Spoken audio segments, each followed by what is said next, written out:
देशाचे शक्तिशाली गृहमंत्री सर्वांचे लाडके माननीय अमितभाई शहा हे 24 तारखेला नागपुरात येतील।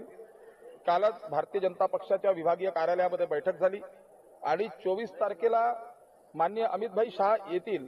त्यामध्ये माननीय नितीनजी, माननीय देवेंद्रजी आणि प्रदेश अध्यक्ष बावनकुळे साहेब आमचे हे सर्व प्रमुख पदाधिकारी असतील आणि नागपूर शहरामध्ये विदर्भातल्या सर्व प्रमुख पदाधिकारी जितकेही विधानसभा आहेत त्या विधानसभेच्या सर्व प्रमुख पदाधिकाऱ्यांसोबत संवाद साधतील आणि चर्चा करतील आणि जे काही त्यांचं मार्गदर्शन आहे सर्व कार्यकर्ते पदाधिकारी म्हणजे पूर्ण कार्यकर्ते नाही अपेक्षित पदाधिकारी ते सर्व पदाधिकारी त्यांचं मार्गदर्शन आणि त्यांच्या सूचना घेऊन कामाला लागतील।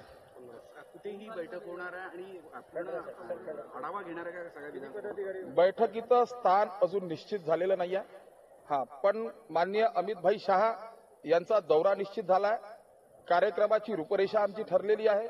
जितक्याही विधानसभा आहेत त्या सर्व विधानसभाचे जेवढे कोर कमिटीचे प्रमुख आहेत त्या प्रमुखांसोबत ते संवाद साधतील। विदर्भातलेच राहतील की विदर्भातलं इच्छुक उमेदवारांना सुद्धा बोलावलं जाणार आहे की कसं काय? आमच्याकडे इच्छुक उमेदवार किंवा ज्यांना उमेदवारीची इच्छा आहे असं काही नाही। हा संघटनात्मक त्यांचा दौरा आहे आणि संघटनात्मक दौरा करून संघटनेच्या बाबतीत संघटनेतल्या प्रमुख पदाधिकाऱ्यांसोबत ते चर्चा करतील।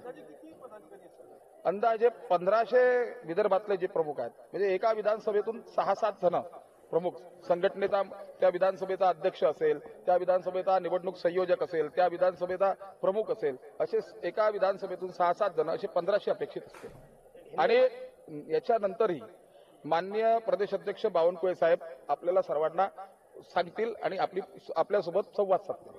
हिंदी बताइए।